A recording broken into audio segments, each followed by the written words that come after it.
52 years before Rosa Parks refused to give up her seat, a black tailor in Topeka, Kansas walked his 8-year-old son to the front door of a brand new school and was turned away because of the color of his skin.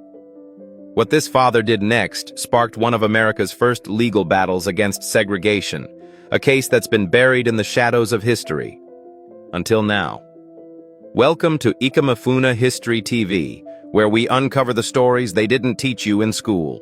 If you're ready to discover the untold origins of the civil rights movement, hit that follow button, because what you're about to learn will change everything you thought you knew about American history. July 20th, 1900. Lowman Hill School in Topeka, Kansas, burned to the ground. According to records from the Kenneth Spencer Research Library at the University of Kansas, this wasn't just any school. It was one of the few integrated schools in Kansas at the time, where 35 black children and 175 white children learned side by side. For years, these students sat in the same classrooms, studied together, played together. Integration wasn't a dream, it was their reality. But when the Topeka Board of Education had to find temporary facilities for these students, they made a decision that would expose the ugly truth about American democracy.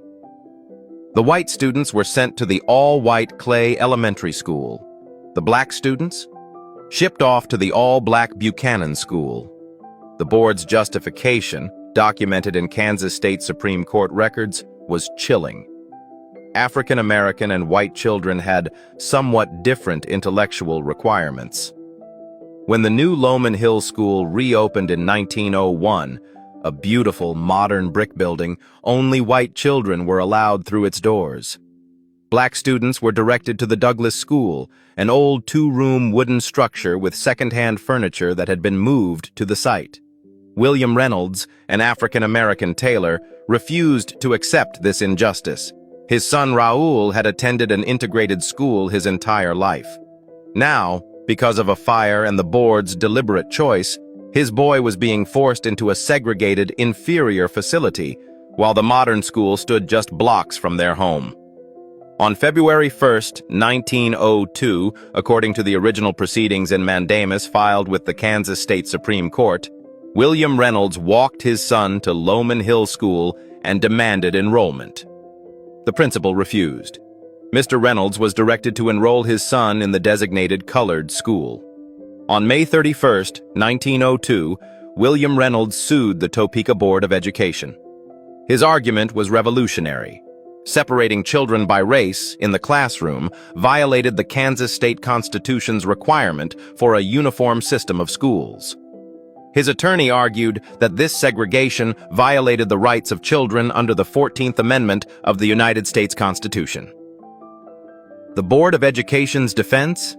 They cited the 1896 Plessy v. Ferguson decision, which had established the separate but equal doctrine. The Supreme Court had ruled that racial segregation didn't violate the Constitution as long as facilities were equal. The board claimed they were simply following the law. In March 1903, the Kansas Supreme Court ruled against William Reynolds. In their decision, documented in Reynolds v. Board of Education, 66 Canon 672, the court stated that the system of educational opportunities, advantages, methods, and accommodations in Topeka schools was uniform, constant, and equal, whether attended by blacks and whites commingling or by them separately. But here's what's staggering. The court went even further. They declared that the 14th Amendment's intent was not to abolish distinctions based upon color or force a commingling of the races upon terms unsatisfactory to either. William Reynolds lost his case. His son was forced to attend a segregated school. But this case was one of the very first legal challenges to the separate but equal doctrine in American history.